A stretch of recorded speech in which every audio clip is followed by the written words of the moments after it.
आनंद मोहन जी आनंद में रहकर कोई बयान दिए तो इसका कोई जवाब देना मुझे लगता पर गुस्सा आया कि नहीं राजेश वर्मा को? आपके नेता पर जब उंगली उठी तो सुनकर गुस्सा आया कि नहीं? खून खोला कि नहीं खोला राजेश वर्मा? है उनकी मानसिकता हम्म। केवल अपने आप को मीडिया और लोगों के बीच हाईलाइट करना। नमस्कार, हमारा नाम है समरीन और आपने देखना शुरू कर दिया है लाइव सिटीज। देखिए, आपको मालूम होगा कि बीते दिन आनंद मोहन ने बड़ा बयान दिया था। देखिए, आपने सुना होगा कि आनंद मोहन ने चिराग पासवान को लेकर के कई तरह के सवाल खड़े कर दिए थे, जिसके बाद सियासत भी काफी गर्मा गई थी। देखिए, आपको बता दें कि अभी अभी एलजेपीआर ने भी बड़ी प्रेस कॉन्फ्रेंस बुलाई है और इस पीसी में बहुत कुछ कहा गया है। देखिए, इसको लेकर के अभी अभी हमने भी सांसद अरुण भारती और सांसद राजेश वर्मा से सीधी बातचीत की है।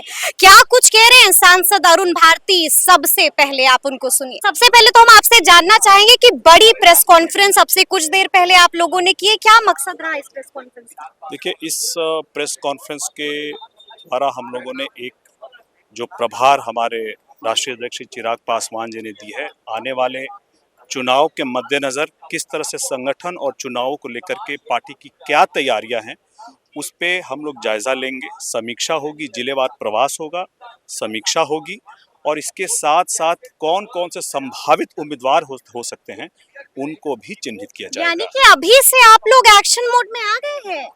अभी चुनाव दूर है भारती जी। बिल्कुल, लेकिन मुझे लगता है कि बिहार विधानसभा चुनाव की तैयारी कम से कम 1 साल पहले शुरू हो जानी चाहिए थी। हम लोग शायद थोड़ा लेट हैं। शायद थोड़ा लेट है, लेकिन एक और बात है, सबसे पहले तो आपको हम बधाई भी दे दें। यानी कि सिर्फ बिहार ही नहीं, झारखंड में भी सफलता हाथ लगी है, जिम्मेदारी आपके कंधों पर। जी, झारखंड में जिस वक्त चुनाव के तुरंत बाद हम लोग जब अगस्त में इस बात का हम लोगों को प्रभार दिया गया, हमारी टीम को बना करके भेजा गया, तो वहाँ पर बहुत कम समय में जो भी कार्यक्रम करके जो पार्टी की संगठन की समीक्षा करने के बाद जो भी हम लोगों ने रणनीतियाँ तय की और हमने जो अलग अलग कार्यक्रम किए, उसके द्वारा हम लोग झारखंड में बहुत ज्यादा, लेकिन एक सीट गठबंधन में बातचीत करके सपना पूरा हो गया दिवंगत रामविलास तो एक पासवान जी सीट का। हम लोग पाने में सफल हो गए। लेकिन मकसद सिर्फ एक सीट पाना नहीं था, मकसद था कि जिस तरह से लोकसभा के चुनाव में 100% स्ट्राइक रेट के साथ हम लोग जीते हैं, इसी स्ट्राइक रेट को हम लोग झारखंड में भी मेंटेन करें। और ये हमारे अभिभावक संस्थापक स्वर्गीय रामविलास पासवान जी का आशीर्वाद है कि उनके आशीर्वाद से हम लोग गर्दा गर्दा कर दिया, कबाड़ दिया, उनके सपने को पूरा किया। और हमारे राष्ट्रीय अध्यक्ष चिराग पासवान जी का भी जो स्ट्राइक रेट था उसको भी 100% हम लोगों ने झारखंड में मेंटेन रखा है। इसी के मद्देनजर जिस तरह से हम लोगों ने झारखंड में अपनी सारी प्लानिंग की, संगठन की समीक्षा से लेकर के चुनावी तैयारियां, रणनीतियां तय करने, कार्यक्रम तय करने के हिसाब से उन्हीं सारी चीज़ों को हम लोगों को बिहार के परिप्रेक्ष्य में भी अपनी तैयारी करनी है, जिसका हम लोग आगाज स्थापना दिवस के बाद 29 तारीख से कर रहे हैं। कर देंगे। और 28 तारीख को भी बड़ा कार्यक्रम है। 28 तारीख को हमारी पार्टी का स्थापना दिवस है। जी। हमारे लिए बहुत ही एक महत्वपूर्ण और एक भावुक क्षण भी है कि 3 सालों बाद हम लोग दोबारा ये स्थापना दिवस वहीं मनाने जा रहे हैं जहां इससे पहले जब हमारे अभिभावक संस्थापक रामविलास पासवान जी हुआ करते थे, पार्टी का स्थापना दिवस उनके आशीर्वाद से हम लोग यहाँ मनाया करते थे। हम लोग इसी कार्यालय में अब मनाने जा रहे हैं, तो हमारे लिए थोड़ा ये भावुक क्षण भी है। भावुक क्षण भी है, लेकिन एक कड़वा सवाल भी हम पूछ ही डालेंगे। सीधा सवाल है मेरा आपसे, पासवानों के बड़े नेता है ना चिराग पासवान? आपको इसमें कहीं शक लगता है क्या? देखिए, चिराग पासवान जी सिर्फ पासवानों के ही नहीं, अभी आप देख लीजिए बिहार के हर समाज को पकड़ लीजिए, हर तबके को पकड़ लीजिए, हर किसी ने चिराग पासवान जी को अपना आशीर्वाद दिया है। उनके द्वारा अपील की गई उम्मीदवारों के लिए उन्होंने मत दिया है। चिराग पासवान जी एक समाज के तो नेता हैं ही, साथ में पूरे बिहार के नेता हैं, क्योंकि अब जो उनके कार्यकलाप हैं वो बिहार के लोगों के लिए और देश के लोगों के लिए भी काम करने में लगे हुए हैं। और धीरे धीरे जिस तरह से वो लगातार जनता के बीच में बने रहे हैं, अपने संसदीय क्षेत्र में बने रहे हैं, बिहार के लोगों के बीच में बने रहे हैं और आगे काम कर रहे हैं, अब देश में भी हर जगह उनकी मांग हो रही है।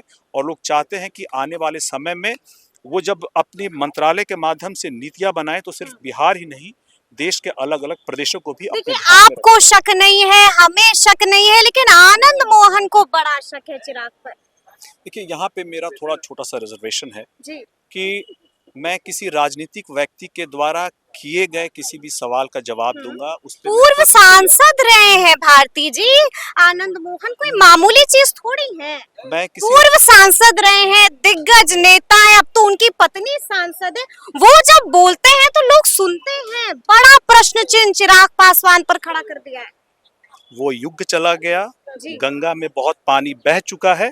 मैं किसी राजनीतिक व्यक्ति के सवालों का ही जवाब दूंगा, उनके ऊपर ही प्रतिक्रिया दूंगा, अन्य किसी पर भी नहीं।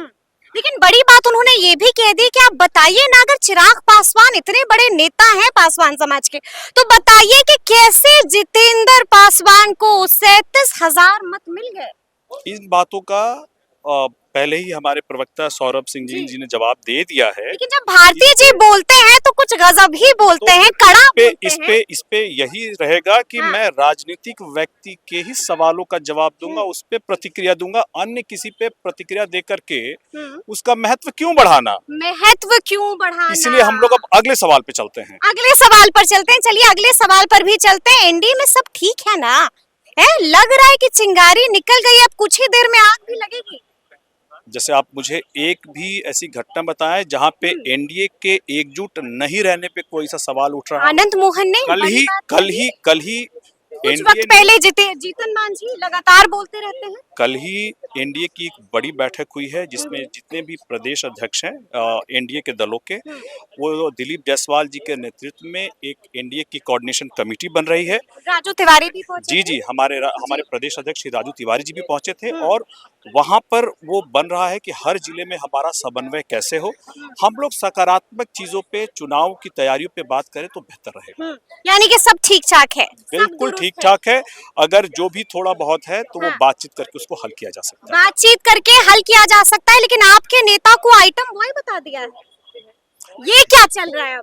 जी। मैं गंभीर सवालों का जवाब दूंगा, ऐसे किसी भी हल्के सवालों का जवाब, पशुपति पारस प्रतिक्रिया मैं नहीं दूंगा। अच्छा, पशुपति पारस किसी भी क्षण बड़ा ऐलान कर देंगे? हाँ बिल्कुल करें। एक राजनीतिक दल है, अपने दल को 28 तारीख को ही ऐलान हो सकता है। किसी भी दल को अपने राजनीतिक भविष्य को लेकर के प्लानिंग करनी चाहिए, अलग अलग कार्यक्रम करने ही चाहिए।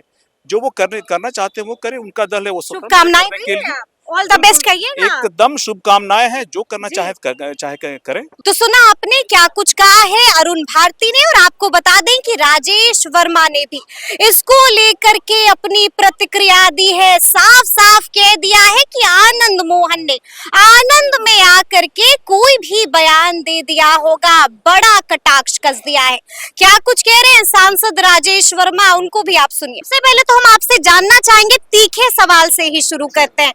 चिराग पासवान की लगता है पॉपुलैरिटी घट रही है। ऐसा आपको क्यों लग रहा है? जो नेता बिहार से केंद्र और केंद्र से बगल के राज्य झारखंड में भी जाकर अपनी पार्टी का परचम लहरा कर आ गया, तो इसमें पॉपुलैरिटी बढ़ी की घटी, ये मुझे लगता है कि लोगों के बीच में स्पष्ट मैसेज है। आनंद मोहन का बयान तो आपने सुना होगा। ठीक है, आनंद मोहन जी आनंद में रहकर कोई बयान दिए तो इसका कोई जवाब देना मुझे लगता है। आनंद मोहन जी आनंद में रह करके बयान दिए हैं। अब वो क्या बयान दिए तो उस पर मुझे लगता है बहुत टीका टिप्पणी करने की दिग्गज नेता हैं, सवाल पूछ डाला है आप ही के नेता से, चिराग पासवान से, वो भी ऐसे वैसा सवाल नहीं, दिग्गज कड़वा सवाल। देखिए यही बात है कि सवाल किसी पर भी उठाना बहुत आसान है, लेकिन अगर उसका कोई आधार नहीं हो तो इसके बाद अगर सवाल उठाना, इसका मतलब स्पष्ट है कि उनकी मानसिकता केवल अपने आप को मीडिया और लोगों के बीच हाईलाइट करना है। क्योंकि अगर आपके पास आधार ही नहीं है, आपके सारी बातें बेसलेस है, तो उस पर क्या कोई जवाब देगा। और हमारे नेता, सुनकर गुस्सा आया कि नहीं राजेश वर्मा को? आपके नेता पर जब उंगली उठी तो सुनकर गुस्सा आया कि नहीं? खून खोला कि नहीं खोला राजेश वर्मा का? देखिए जब सत्यता हो तब मुझे लगता है उसका रिएक्शन एग्रेसिव होना चाहिए, लेकिन असत्यता हो जिसका कोई बेस नहीं हो, उस पर अपनी एनर्जी को मुझे लगता है कि बर्बाद करने की जरूरत नहीं है। अभी पार्टी ने बहुत सकारात्मक जवाबदेही दी है, तो अपनी सकारात्मक ऊर्जा को सकारात्मक दिशा में ही लगाने का पूरा मेरा प्रयास है। और मेरा आनंद मोहन जी से भी यही विनम्र निवेदन है जी जी। कि आप सीनियर हैं और तथ्य के साथ यदि आप किसी बात को रखेंगे तो मुझे लगता है कि आपकी राजनीतिक गंभीरता को लोग समझ पाएंगे। अन्यथा यदि बाकी कुछ लोग ऐसे जो और गंभीरता वाले सवाल जो आप करते हैं, अगर आप भी उसी कैटेगरी में आएंगे तो मुझे लगता है राजनीतिक रूप से बहुत आपका इससे फायदा नहीं होगा। लेकिन बड़ी बात ये है वर्मा जी कि एक बार फिर से ठन गई है, एक बार फिर से ठन गई है नीतीश कुमार की जेडीयू और चिराग पासवान की एलजेपीआर में। नहीं, कहाँ ठन गई है वो? उधर आरोप लगता है, इधर नहीं, प्रतिक्रिया दी जा रही है। आनंद मोहन जी जेडीयू के सदस्य तो है ही नहीं। अरे आप कह रहे हैं वो जेडीयू के सदस्य नहीं है? नहीं, मेरी जानकारी के हिसाब से आनंद मोहन जी तो जेडीयू के सदस्य नहीं है, सक्रिय सदस्य नहीं है। अच्छा। उनके परिवार के लोग जरूर जेडीयू से सांसद हैं, हाँ। लेकिन आनंद आप मोहन उनकी सदस्यता पर ही सवाल खड़े कर रहे नहीं, हैं। हमको मेरी जानकारी के हिसाब से हो जी। सकता है कि मेरी जानकारी का मेरे पास भाव, लेकिन मेरे जहां तक जानकारी है। और दूसरी बात, अगर वो सदस्य हैं भी तो आनंद मोहन जी यदि तो कुछ ठन गई है, सदस्य हैं तो ठन नहीं गई। नहीं, मैं वही कह रहा हूँ कि अगर जी। वो सदस्य हैं भी तो आनंद मोहन जी यदि कोई बात कह रहे हैं तो इसका मतलब ये नहीं कि पूरा जेडीयू वो बात कह रहा है। जी जी। व्यक्ति विशेष व्यक्तिगत उनकी क्या अपनी राय मशवरा है, वो कभी जेडीयू का वक्तत्व नहीं हो लेकिन सकता। इमामगंज नहीं जाना भारी पड़ गया। नहीं, क्यों भारी पड़ गया? आरोप लग रहे हैं अब। आप एक बार मेरे सोशल मीडिया को भी उठा के देखिए और हमारे पार्टी की जो सांसद और बाकी सांसद रहे उनके सोशल मीडिया को भी उठा के देखिए। हम लोगों ने सबसे अपने सोशल मीडिया से भी अपील की थी कि उपचुनाव में एनडीए के सभी जो हमारे साथी हैं वो ज्यादा से ज्यादा मत से चुनाव जीते, इसके लिए हम लोगों ने अपील भी की। बिल्कुल की है। तो इसीलिए जब अपील की, जब खुद वहां से इमामगंज से जो विधायक जीत कर आई, जब वो खुद इस बात दीपा को मांझी। हाँ, दीपा मांझी ने जब खुद इस बात को कहा कि चिराग पासवान जी लगातार उनसे बात कर रहे थे, उनको हर संभव मदद कर रहे थे। कहा तो ये भी जा रहा था कि फोन इग्नोर कर रहे हैं चिराग। नहीं, जो मांझी जी फोन घुमा रहे थे। किसी और के कहने से बेहतर है प्रत्यक्ष को प्रमाण की आवश्यकता क्या है। जब दीपा मांझी जी स्वयं इस बात को कह रही हैं कि मेरी चिराग पासवान तो फिर कौन होते हैं आनंद मोहन, यही कह रहे हैं आप? फिर कोई भी और फिर कौन होते हैं आनंद मोहन? देखिए, मैं मीडिया की भाषा के हिसाब से तो मैं नहीं बता पाऊंगा, लेकिन मैं बहुत विनम्रता से और संयमता के साथ बड़े दम से इस बात को कहता हूं कि जब दीपा मांझी जी स्वयं इस बात को मान रही है कि चिराग पासवान जी लगातार उनके संपर्क में थे, उनके पार्टी के लोग लगातार वहां उनके लिए मेहनत कर रहे थे, तो फिर किसी के आरोप लगाने से कोई बहुत फर्क पड़ता नहीं। तो सुना आपने क्या कुछ कहा है अरुण भारती ने, क्या कुछ कहा है राजेश वर्मा ने, और आपने देखा है कि किस तरह से आनंद मोहन के एक बयान से सियासत गर्मा गई है, गहमा गहमी मच गई है। और अब लोग सवाल कर रहे हैं कि क्या एक बार फिर से बिहार में कोई खेला तो नहीं होने जा रहा है? तो फिर ये पूरी वीडियो आपको कैसी लगी है कमेंट करके हमें जरूर बताइएगा। तो ऐसे तमाम अपडेट्स के लिए बिल्कुल ऐसे ही हमारे साथ बने रहिएगा और देखते रहिएगा लाइव सिटीज। बहुत शुक्रिया।